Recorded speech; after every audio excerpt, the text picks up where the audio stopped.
এটা হচ্ছে লিচু বাগান, ঠাকুরগাঁর লিচু বাগান। আর এটা হচ্ছে লিচু বাগানের নিচে মৌমাছির বক্স করা আছে। এখানে মৌমাছি চাষ করা হইতেছে। এই যে দেখেন মৌমাছি, হ্যাঁ, প্রত্যেকটা বক্সের মধ্যে মৌমাছি চাক করা আছে।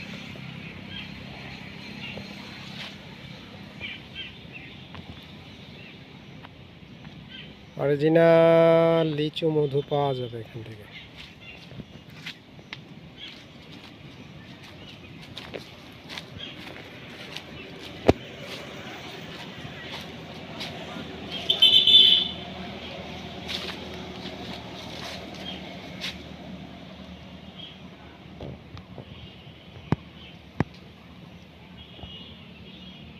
লিচু পাড়া হয়ে গেছে, বিক্রি হয়ে গেছে।